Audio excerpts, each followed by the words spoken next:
Espera mais um minutinho para ver quem está entrando.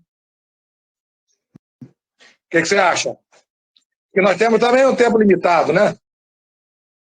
A seu critério, professor. Às vezes, se quiser já fazer um introdutório, né, do que se trata o debate de hoje, né, fica... Sim, podemos ir, né? Podemos ir começando, introduzindo, né, o assunto, né, a própria Abramepo, mais uma vez. Lembrar que a gente está aqui no espaço virtual da Abramepo, hoje no Instagram e no Facebook, a Abramepo, que é a Associação Brasileira de Médicos com Expertise de Pós-Graduação, e que está tentando trazer, através dessas lives, informação sobre epidemia, tanto para o leigo quanto para o médico. Quem tiver interesse em ter mais informações, sabe que pode acessar o nosso site, pode mandar um direct pelo próprio Instagram da Abramepo, pode procurar por mim, pelo Dr. Lécio, né? Estamos sempre à disposição para tirar as dúvidas que sejam mais técnicas, menos técnicas, mais médicas ou mais jurídicas, eventualmente. Né? Apresentar o Dr. Lécio Catoni, que é sócio do escritório Reis e Figueiredo, que assessora, né, a nossa associação. Dr. Lécio é também presidente da Comissão de Direito Médico do OAB de Minas Gerais, portanto, é uma pessoa que tem interesse e conhecimento dessa parte de direito médico. No momento atual da epidemia de Covid, em que ainda muita coisa está mal explicada, ou até pelo atropelo da situação, que é inevitável, algumas informações acabam ficando um pouco distorcidas ou um pouco imprecisas. Então, o doutor Lécio está aqui para nos esclarecer. Espero que as perguntas surjam. Mas, Lécio, antes de mais nada, já agradeço a sua participação e já te passo a palavra também para a sua introdução. Perfeito, professor. Inicialmente, eu gostaria de agradecer, né, o convite, informar aqui que realmente estou muito lisonjeado e honrado com esse convite. Eu vi lá, além de Vossa Excelência, né, que dispensa comentários, mas também o doutor Asdrubal, o doutor Ricardo Cavalcante, o doutor Ferri, o doutor Bruno Reis, né? Doutor Ferri, desculpe, nosso novo secretário estadual de saúde aqui. Ele faz questão de dizer que é Ferri. Ferri, perfeito. Desculpe o lapso, professor. Né, e com certeza, entre vários outros que vão participar aí dessas lives, que aparece, já tem uma periodicidade estabelecida, né, aparece semanal. Gostaria de cumprimentar a todos aqui presentes, na pessoa de Vossa Excelência, né, doutor Eduardo, vice-presidente da entidade. Também vi aqui o doutor Araújo, né, o tesoureiro, o doutor Guilherme Bahia, presidente, e todos os demais presentes. E pode contar conosco, viu, professor? Essa situação realmente demanda maior atenção, em que pese ter havido várias normativas, talvez até em virtude dela, é que pairam várias dúvidas, né? A pretensão talvez seja justamente regular, né, regulamentar essa situação, mas ao que se propõe, por exemplo, aqui inicialmente o debate, né, que é a portaria 639 do Ministério da Saúde, a convocação dos e os médicos não estão sabendo como se portar diante dessa situação. Eu me coloco aí orientado da melhor forma possível os médicos. Aqui já apareceu a primeira pergunta. Se os médicos serão convocados compulsoriamente? Então, na realidade... Lécio, pois não. Eu vi algumas mensagens aqui de que o delay está ruim, que está chegando com atraso. E aí eu não sei se é o meu delay, se é o seu delay, se é dos dois. Não sei se a gente começa de novo. O que tu acha aí? Eu não sei como agir no caso desse. Nas outras lives, inclusive, tem sincronia, né, do autor com as palavras, né? E fica a seu critério. Porque às vezes vamos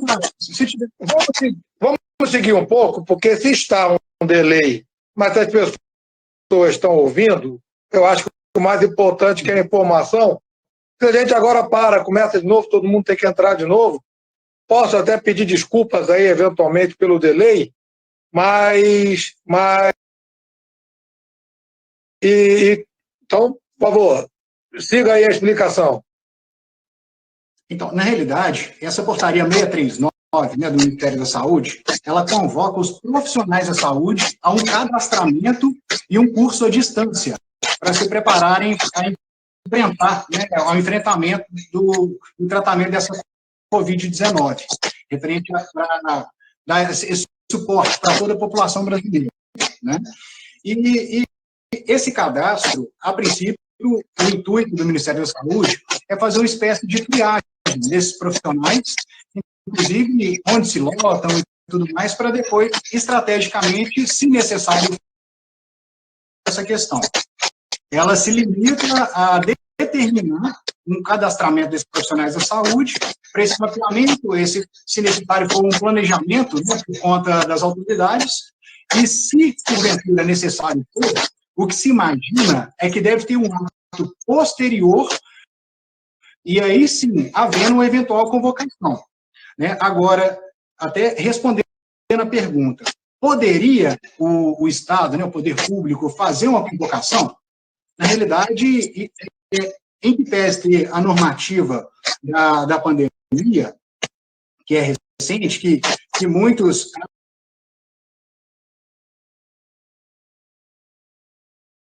A lei 8080 de 90, ela já previa essa é o que a gente chama nem convocação, é uma requisição, né? E isso foi reproduzido praticamente ipsis com a Lei 13.979, agora de 2020, que é o que a gente chama da Lei da Pandemia, né?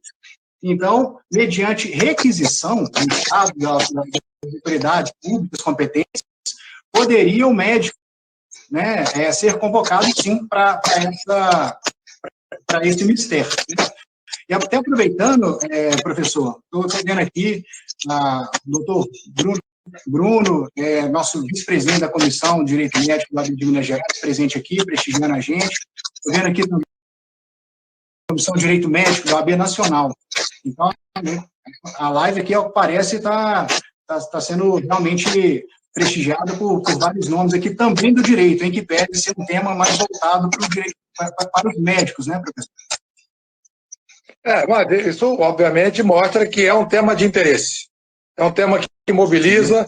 Quer dizer, os médicos, na verdade, eles foram convocados inicialmente a fazer um cadastro. Não foram convocados para atuar. Mas esse cadastro é um instrumento que o Estado está preparando para uma eventual convocação. Já apareceu aqui também. Até que dia vai esse prazo para cadastramento? O que vai acontecer, eventualmente, se alguém... Tem gente que nem está sabendo. Eu conheço colegas que isso foi... O próprio Conselho não tornou isto tão... não explicou, não fez uma convocação formal. Como é que é o prazo e qual é o desenrolar disso aí, da sua opinião? Então, professor, na realidade, a portaria, ela enfrenta essa questão do prazo, né? Inclusive, salvo melhor juízo, no parágrafo 1º, no parágrafo 2º do artigo 1º, fala que enquanto perdurar o estado de emergência de saúde pública, decorrente da Covid-19. E é importante frisar aqui que é uma norma imperativa, né? Aqui a portaria, ela determina que o médico deve fazer esse cadastro junto ao portal do Ministério da Saúde. Ou seja, é obrigatório. De acordo com a portaria, ela é obrigatória, né? E inclusive, o prazo é enquanto perdurar o estado de emergência da saúde pública, né? Decorrente da Covid. Inclusive, não tem uma data definida. Não tem uma data definida, né? Enquanto perdurar essa situação. Inclusive, até dando sequência na pergunta do professor, qual que seria a eventual penalidade se o médico não cadastrasse, né? E aqui vale até a pena estender a pergunta, que eu acho que aplica também. Se, porventura, às vezes está fazendo esse curso à distância e não completa o curso, né? Que eventuais implicações seria na mesma situação. O próprio Conselho Federal de Medicina, ele já se posicionou a respeito e, a princípio, olha, o médico, ele não cadastrar e não ter acesso a esses cursos à distância, em tese, ele não estaria apto, né? Ele não estaria preparado para enfrentar essa situação. Mas ele não enfrenta, nesse parecer dele, se estaria o médico cometendo uma infração antiética, por exemplo. Mas a gente sabe que, inclusive, o próprio Código de Ética Médica, o melhor juízo, no seu artigo 21, ele determina que o médico ele tem que obedecer esses chamados, na verdade, a normativo, né, das autoridades públicas, sob pena de cometer uma infração antiética. Então, em que pese o próprio CFM, naquelas perguntas frequentes referente ao Covid-19, né, a Covid, ela falar que, a princípio, o médico ele estaria prejudicando o próprio conhecimento, e tangenciando essa pergunta, a gente sabe que o eventual infração ética profissional.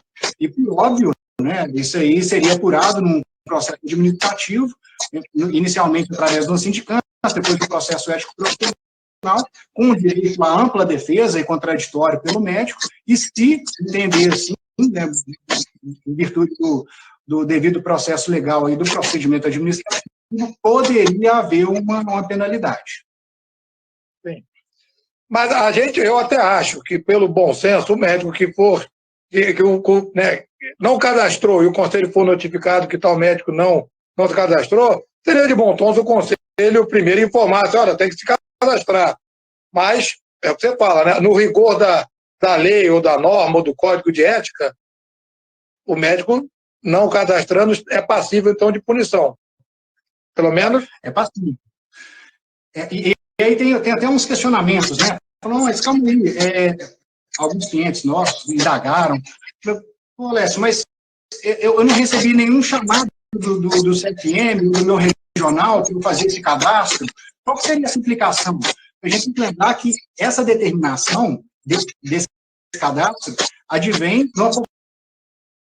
Então, o que acontece? Poderia o médico ele alegar o desconhecimento dessa normativa em defesa própria, né? Então, é uma situação que a gente sabe que não pode o cidadão, ele, no caso profissional, ele alegar o desconhecimento da lei, né, da normativa de registro. Então, isso poderia ser uma tese, entre aspas, frágil, né, no eventual defesa no processo ético profissional.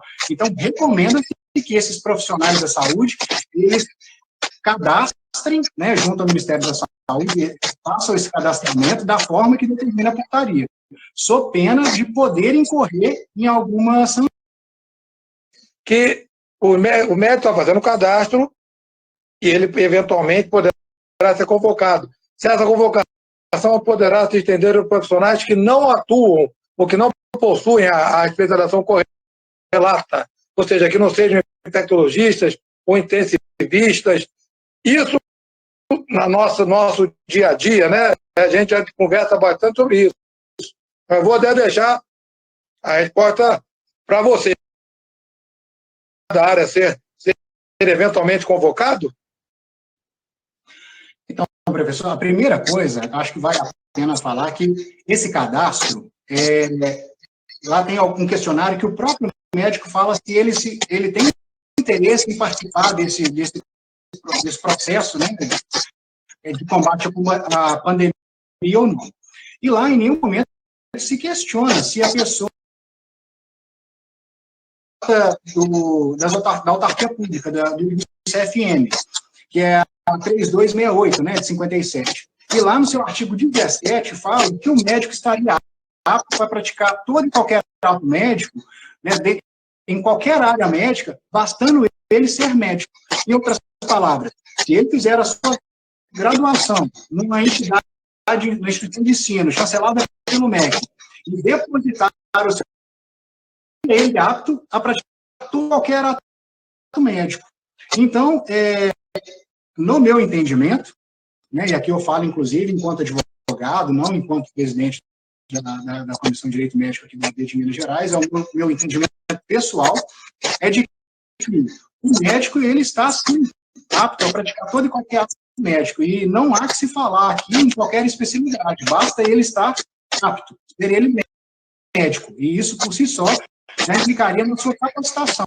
Frente do combate à pandemia, deveria ele necessariamente fazer esse curso de distância disponibilizado, né, por essa portaria, pelo Ministério da Saúde e demais autoridades, né, relatos? Com certeza não, porque isso, na realidade, se entende-se como um clube. A gente sabe que já tem vários profissionais da saúde que já estão desde o início à frente desse combate, né, à pandemia. Antes mesmo, a minha convicção pessoal, o médico basta ele ser médico, né? Em outras palavras, desculpe até ser maçante, né? O médico é médico, ele não precisa de qualquer capacitação para exercer a sua atividade em qualquer área especializada que seja. Inclusive eu conversei na live semana passada com o Ferri sobre isso. Rapidamente, eu conversei sobre isso, mas tocamos nisso, né? Não vou fazer aqui igual o nosso ex-presidente que viu o lado bom do vírus. Eu não vejo o lado bom do vírus. Mas uma coisa que nessa epidemia trouxe foi uma valorização do médico enquanto médico, do profissional da saúde como um todo, e do médico. É isso que você falou.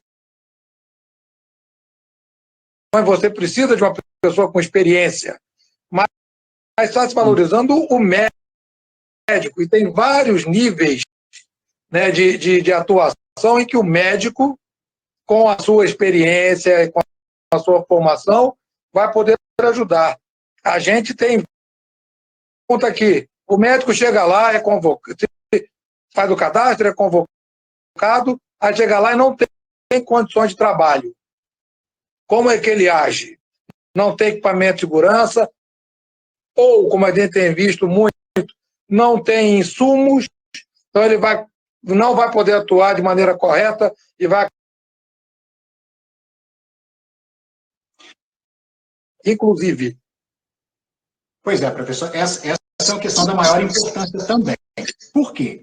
A gente sabe que esses materiais, né, que, por exemplo, os EPIs, os equipamentos de proteção individual, eles têm sido uma necessidade de âmbito mundial. E não tem nenhuma prova nesse sentido, a questão até daquela denominada pirataria moderna, né, que teve aquela situação que estava chegando material para que os médicos, os profissionais pudessem exercer o ministério aqui, e no final das contas, pelo que se tem notícia, mas não tem nada comprovado, né, inclusive os Estados Unidos nega isso, não teve essa situação desse material todo ter ficado por lá. Mas, em outras palavras, é uma demanda, imagina, para a disponibilização para esses médicos, né, para os profissionais de saúde em geral. Mas, de toda forma, isso aí é um direito constitucional que o médico, ele tem, na realidade, o médico e todo qualquer profissional, seja da saúde ou não, ele tem direito a seja elidido eventuais riscos. E a gente sabe também, professor, em que pese o médico ele tem o dever legal de agir, nenhum cidadão, qualquer do povo, né, ele tem o direito de não se expor de conscientização, né, social, mas num primeiro momento ele tem que estar protegido, até sob pena de depois ele não poder continuar nesse mistério. Né? Muito interessa a todos de que os profissionais da saúde sejam também, não vou dizer nem os mais protegidos, ela possa ser tratada, né, professor? E aí, a pergunta, mas o médico ele pode deixar de exercer o seu Ministério, se não tiver esses equipamentos disponibilizados, a Constituição dá essa prerrogativa, né, dá essa condição. É um direito do médico, se não tiver disponibilizado. E aí a recomendação, inclusive dentro do Código de Ética Médica, é em que sentido? Olha, fazer os prédios e comunicar imediatamente o Conselho Regional de Medicina. E a gente sabe também que, né, inclusive, é previsão do próprio Conselho que todos os hospitais e clínicas, né, que atenderiam no caso, têm os seus responsáveis técnicos. Tá? Então, eles comunicarem o responsável técnico, o seu empregador e também o Conselho Regional de Medicina, para que possam tomar as medidas cabíveis.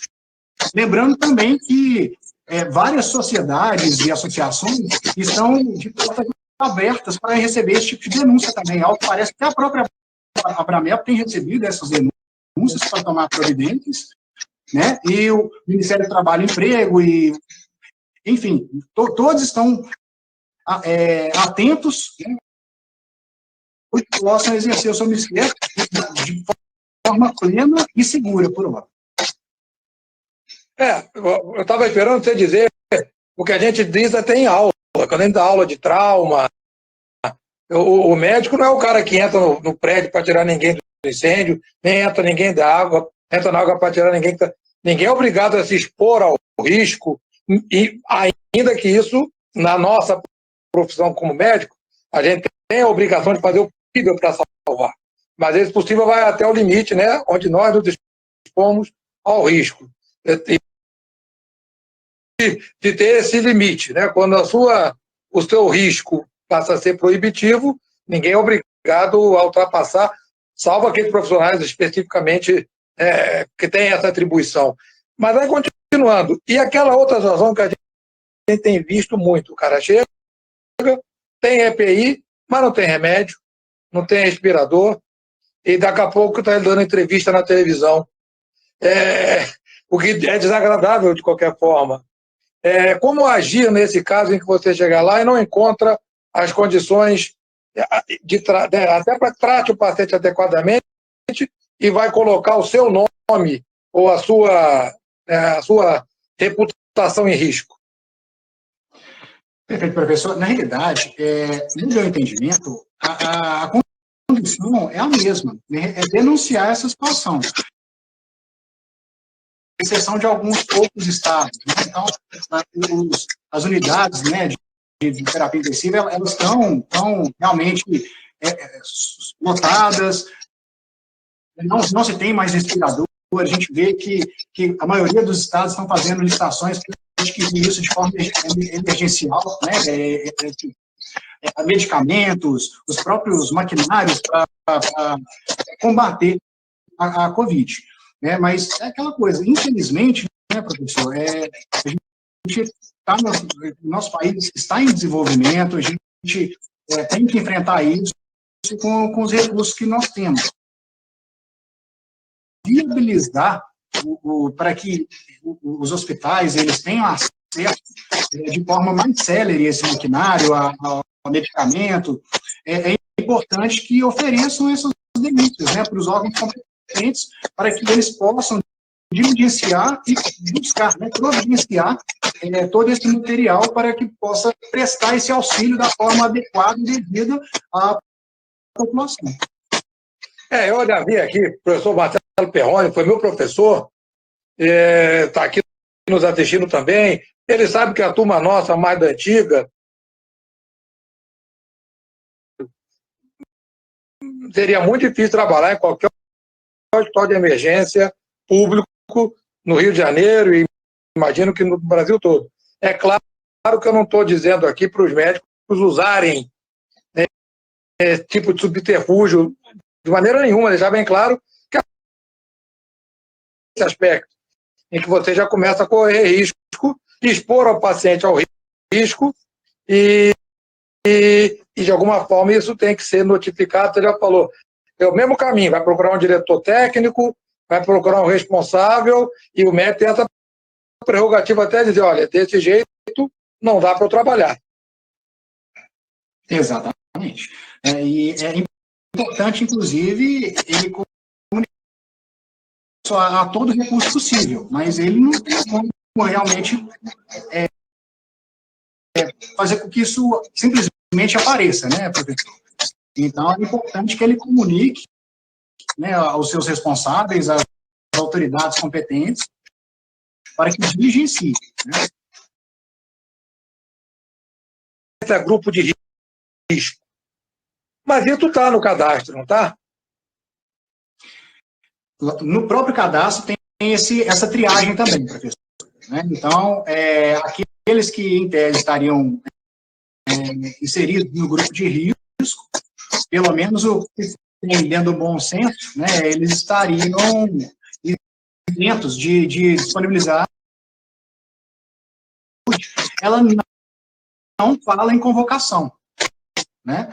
E essa requisição, mais uma vez, é da lei da pandemia, né, que a gente já tratou aqui, que, inclusive, não é novidade, porque a gente tem visto que os profissionais da saúde, eles têm falado, não, mas é um absurdo essa previsão, como eles inserem isso na norma, né, esse tipo de requisição, mas é uma questão que urgência. Mais uma vez frisar que na lei 880 de 90 tem essa previsão expressa da possibilidade de requisição. Mas até dentro dessa portaria, a própria portaria não enfrenta essa questão, né? Se o médico, quem seria convocado, como seria convocado, a normativa nessas leis, nesse cadastro, tem essa triagem questionando, né, se estaria nessa situação de risco.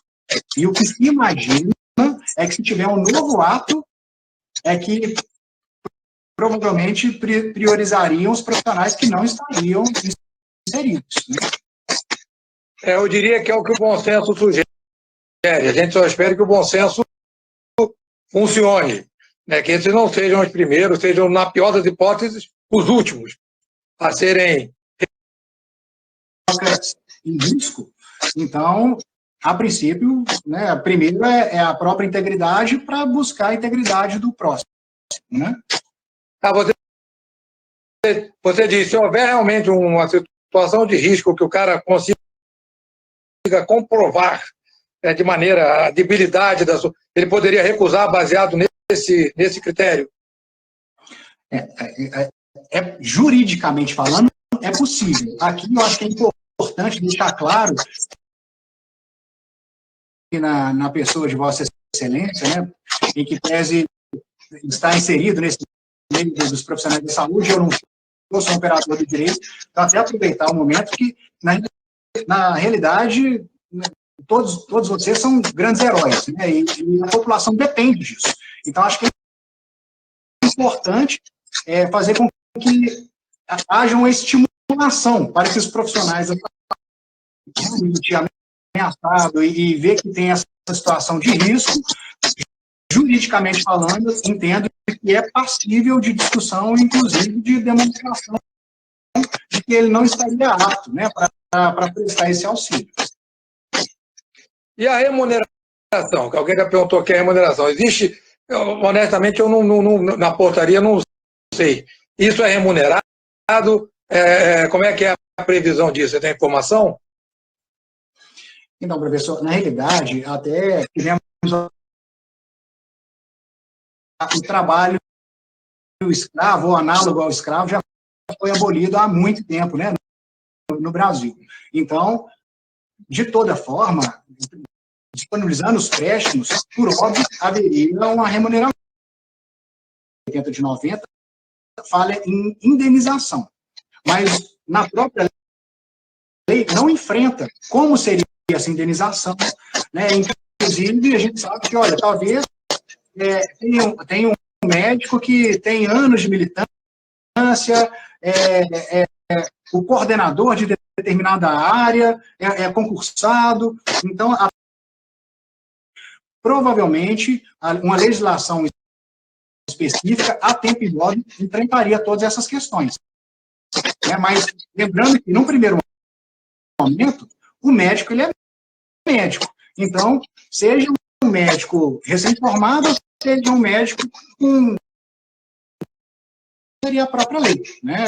E colocaria, indicaria qual seria essa indenização. Mas essa contraprestação da remuneração em virtude do labor é algo também que a própria Constituição protege, né? Então, não há que falar em disponibilização. Uma pergunta que honestamente me escapou, mas eu acho que o cadastro é universal, né? Mesmo quem já é médico no Ministério da Saúde tem que se cadastrar, né? Esse cadastro, eles não vão pegar os próprios cadastros para a Covid, é isso? Ou seja, mesmo quem já está no Ministério da Saúde deve se cadastrar. Exato, professor. Na portaria, ela enfrenta especificamente, inclusive indicando o link que deve realizar esse cadastro. Né? Então, todo e qualquer profissional da saúde, se o professor me permitir, eu vou até ler qual que seria esse rol taxativo dos profissionais da saúde. Então, fala aqui no seu artigo 1º, parágrafo 1º da portaria, que todo profissional da saúde, que o profissional da saúde, aquele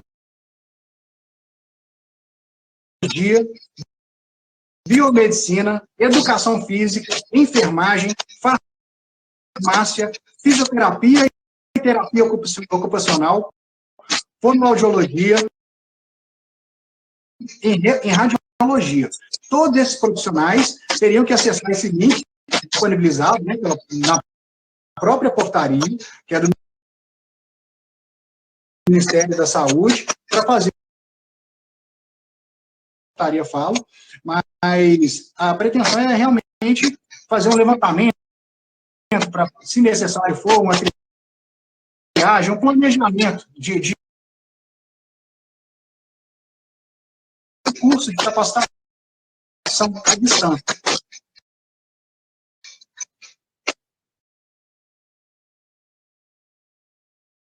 Está aqui, como eu falei, a nossa live hoje é mais para médico, você é o cara que entende direito médico. Está muito aí na ordem do dia. Vou te falar que, além de eu já estar um pouco irritado com a politização, não vou externar aqui posição política. De um lado ou de outro lado, resolvam apoiar o remédio, médicos que são a favor do outro lado resolvam condenar o remédio, em vez de estudar ou procurar.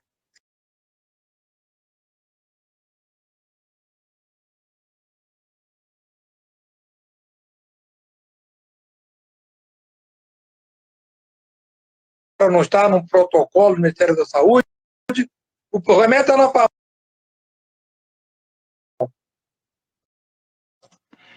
Então, professor, na realidade, esse é um debate que está sendo muito recorrente, né? E o que acontece? O próprio Código de Ética Médica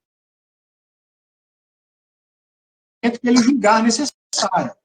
E é importante frisar que o próprio Ministério da Saúde, e a Anvisa, até o próprio CFM já se posicionou no sentido dessa questão dessa autonomia, né? Aqui muito se fala em cloroquina e outros medicamentos. Número 4 de 2020. Ele fala dessa questão, dessa autonomia do médico. Então, o médico ele tem essa autonomia para prescrever de um jeito. Cada caso é um caso. Né? Então, por óbvio, se for prescrever um medicamento que ainda não seja reconhecido, que a própria Anvisa, né, não tenha colocado, que a gente haja o prévio consentimento, né, do paciente. E ele se... Mas o mais importante aqui, até para médico se respaldar em virtude do paciente ou do seu familiar na impossibilidade do paciente, de que ele está ciente que seriam aquela determinada situação, e também de eventuais riscos, né, ele sabe de que esse tratamento, ele não é por hora, né, até porque a situação é muito nova, não se tem ainda uma determinação nesse sentido, né, de que o PRI, ele falou que em determinadas etapas até a aspirina seria o apropriado, né, professor? Então, sim, isso vai de acordo com a convicção do médico que ele tem autonomia para isso. E esse tratamento seria definido de forma conjunta com o paciente. Todos os efeitos, os possíveis efeitos colaterais dessa medicação. Então, para minha curiosidade, o que muda na prática com essa história do protocolo? O Ministério da Saúde vai colocar no protocolo. É curioso, eu não quero tomar partido, mas eu fico vendo, por exemplo, quando dependendo... vários especialistas condenam isso, condenam aquilo. Eu vou te dizer, aqui no Rio de Janeiro, o protocolo da UFRJ, a Universidade Federal de hidroxicloroquina, o protocolo da Universidade Federal do Rio de Janeiro, onde eu trabalho junto com o professor Ferri, por acaso prefere ivermectina, que tem ação e polêmicas parecidas. A Unimed Rio, no seu protocolo, coloca também ivermectina. Minto. Por que toda essa discussão em torno do Ministério da Saúde, se cada serviço pode determinar a sua conduta e se cada médico, inclusive, tem certa prerrogativa? Lembrando, Lécio, que esses remédios não são remédios experimentais. São remédios que já estão na prateleira da farmácia há muitos anos. Eles estão sendo usados numa indicação.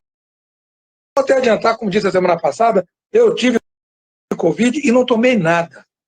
Nada. Tá? Mas eu respeito o direito de um colega que, pela sua experiência, pelo que estudou, está prescrevendo. E acha que deve prescrever. E os pacientes estão se beneficiando. O que é essa briga do protocolo?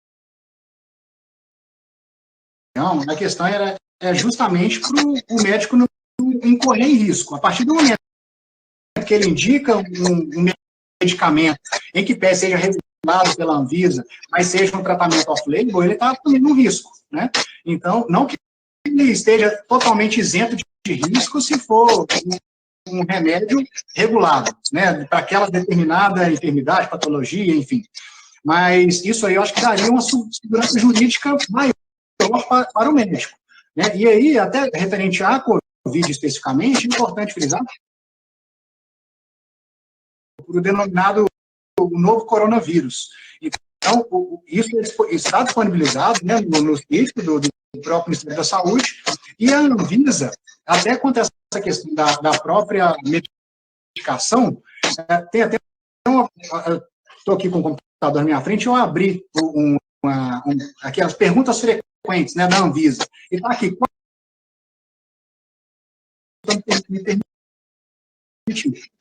os medicamentos atualmente aprovados são utilizados para tratamento dos principais sintomas da doença, como antitérmicos e analgésicos, que combateriam os sintomas da doença. Quais seriam eles? Febre, tosse, dificuldade para respirar, dor na garganta, congestão nasal, dor de cabeça, dor no corpo, mal-estar. Então, até por essa doença, todos os medicamentos que, em tese, combateriam isso, esses sintomas, seriam aceitos, né, e dentro da autonomia do médico. Está respaldado pela sua experiência, pelo seu conhecimento. Porque, vou te falar, Léo, isso é uma pegadinha. Porque se você for olhar que estão aí na resposta da Anvisa. Mas é o que você fala, o médico tem autonomia. Se ele acha que nessa situação esses remédios ajudarão a combater os sintomas e, obviamente, a doença em si, ele está respaldado para usar. Isso aí, lembrando que no prontuário médico, por óbvio, tem que ter, né, a inscrição de todos os dados e o porquê daquele medicamento, né? A hidroxicloroquina. O Conselho Federal de Medicina, ele se posicionou nesse parecer.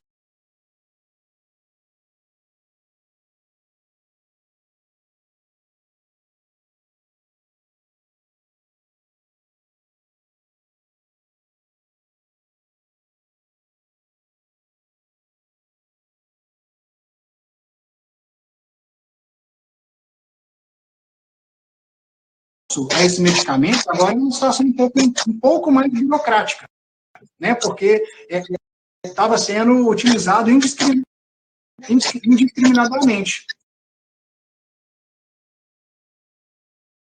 Patologias, enfim. Então, naquela situação de teria que chegar com os dois rituais, né? Os pedidos do médico.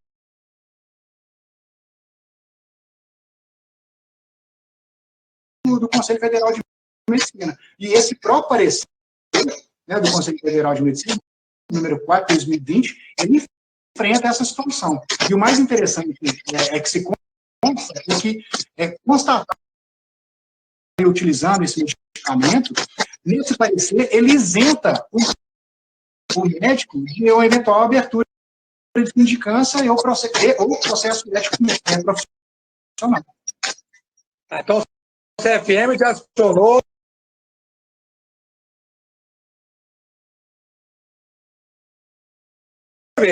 uma vez, está no prontuário, os sintomas que tem, e você tomou a autonomia e não geraria uma sindicância. Isso, ele se posicionou formalmente nesse sentido. E, por óbvio, né, professor, acho que é importante frisar aqui, a primeira coisa é que todos os profissionais da saúde, em especial os médicos, eles têm acesso a esse parecer, né, de fácil acesso no próprio sítio do Conselho Federal de Medicina, e tem uma ressalva de que esse parecer, ele pode, entre aspas, cair a qualquer momento, porque todo mundo está em constante das premissas que o parecer se baseou, e lobby, né, esse parecer, ele perderia os seus fundamentos. Mas isso demandaria uma... Aqui que eu não sei se você vai ter como responder, porque a gente não sabe como serão organizados os médicos convocados,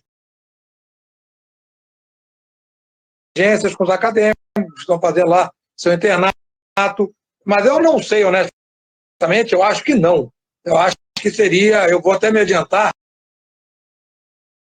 eu acho que não seria um lugar para colocar um acadêmico ainda sem a sua... para não se contaminar e para não expor o paciente a risco. Eu acho, como ele falou, o bom senso, que a gente espera que o bom senso seja aplicado, não seria uma situação para você colocar acadêmicos. É bom que se diga que muitos médicos tiveram a sua formatura de acadêmicos. Não é isso? Isso aconteceu. Exato. E aí o que acontece? É importante frisar que, sendo um acadêmico, tem que ter um responsável por ele, né? Desde que devidamente monitorado, né, por um médico, um profissional devidamente habilitado e capacitado para tal. E aí entra justamente em consonância do que o professor colocou. Né? Então, no primeiro momento, não vejo um óbice legal para o acadêmico disponibilizar seus pés, mas desde que devidamente orientado e coordenado por um profissional capacitado e habilitado para tanto. Rapaz, eu vou te falar, só se faltar médico. Porque quem tá vendo como está funcionando, quem já conhece uma unidade de terapia intensiva,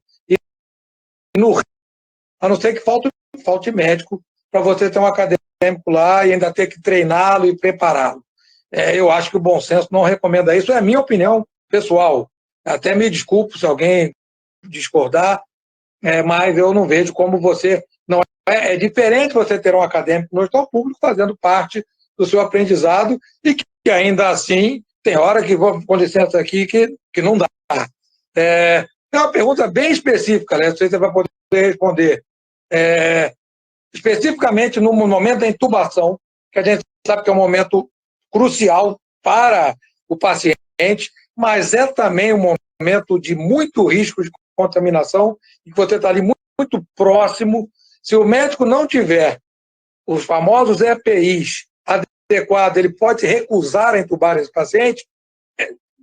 Lembrando que se recusar a intubar é uma situação...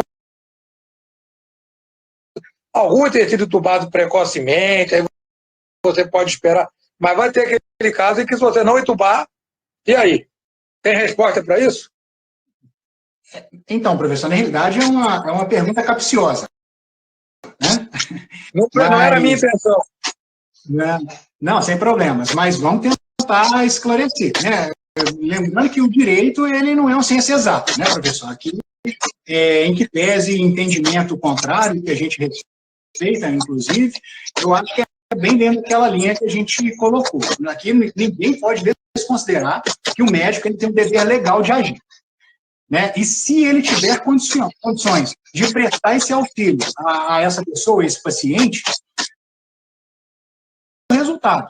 Em outras palavras, se o médico deixar, nessa ocasião, de sem ter um justo motivo, e aí a gente tem que falar realmente um justo motivo mesmo, ele poderia responder, no caso aí, por exemplo, de um homicídio culposo, né? E os EPIs adequados. E o próprio médico, ele incorrer em risco, né? E aí que a gente tem que a gente saber que tem os denominados grupos de risco. Até recentemente escrevi um artigo, lá, cientificamente, com base nos dados que se tem, que realmente os grupos de risco que são os mais suscetíveis ao óbito. Porque hoje tem mais pessoas falecidas que chegaram ao óbito que não são do grupo de risco do que são do grupo de risco. Né? E a doença, ela não escolhe idade, ela não escolhe corpo, né? Ela está aí para todo mundo. Então, tem tantas pessoas que estão fora, em tese, né, fora do grupo de risco, que vieram ao óbito, que não se conseguiu chegar ainda cientificamente a esse dado, né, a esse estatístico. E aí, respondendo a pergunta, de acordo com a minha né, de prestar esse auxílio. Mas a gente sabe que o profissional da saúde, né, em especial o médico, e todos aqueles que auxiliam, é uma questão que é a vocação, né? Então, assim, ele deixaria de intubar um paciente nessa ocasião. Eu te falo que eu não conheço nenhum médico que se negaria a fazer isso, ainda que contraísse, né, a doença. E aí o professor, uma prova viva disso, né, que está aí na linha de frente, no combate de toda essa situação, e que contraiu. E a gente sabe que isso não é questão de experiência, não sabe, nem se sabe, né, professor, se foi dentro do hospital, ou se foi em outro lugar, em qualquer lugar, a gente está suscetível a tomar muito cuidado ao analisar esse tipo de situação, realmente é caso a caso, né, não tem como a gente generalizar.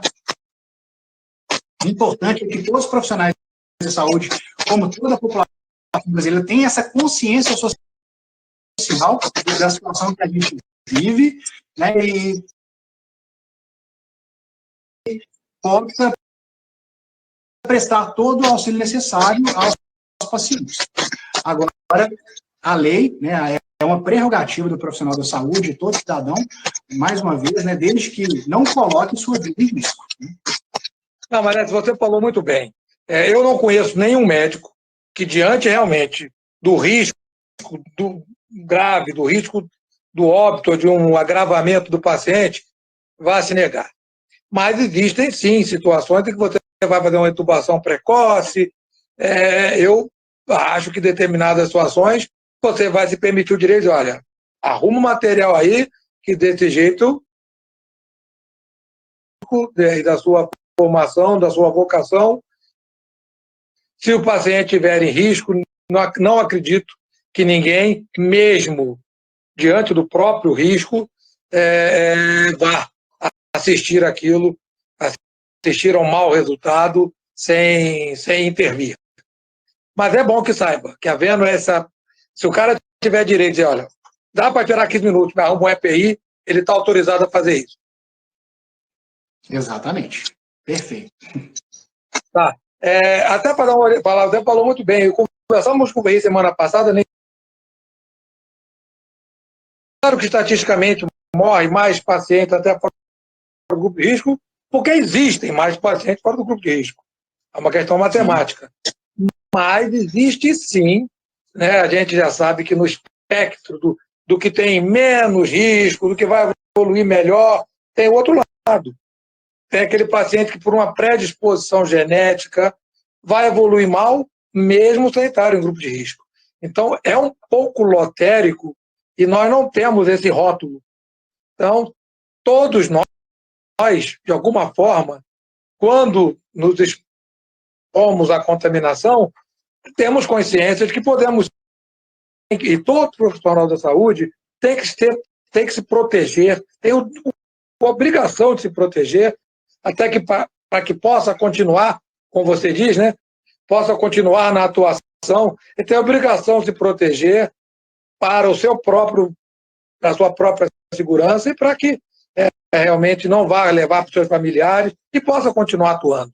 Então, isso é básico, né? A gente tem a obrigação de exigir as condições para isso. Nós já estamos chegando para o final. Né? Não sei se tem alguma pergunta que você quer. Fale.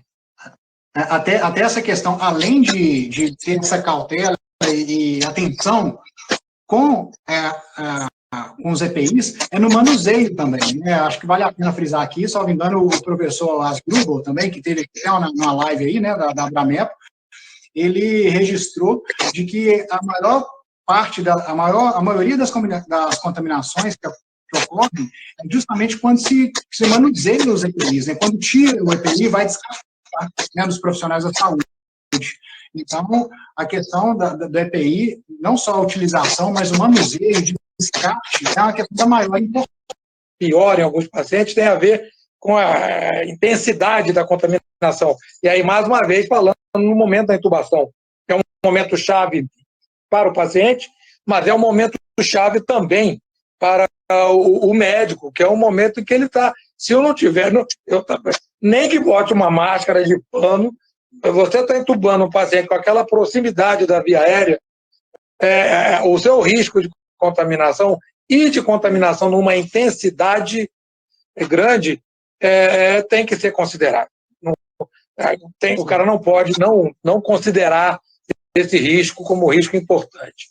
Mas a gente já está falando aqui para os últimos 4 minutos, para a gente não ser cortado. Eu não estou vendo se tem mais alguma coisa, pode ter me escapado. Tem alguma coisa aí, Léo, ter escapado? Alguém, por favor, repete a pergunta aí que tiver ficado faltando, para a gente não estourar o tempo e não ser interrompido. Então, Lécio, faz as suas considerações.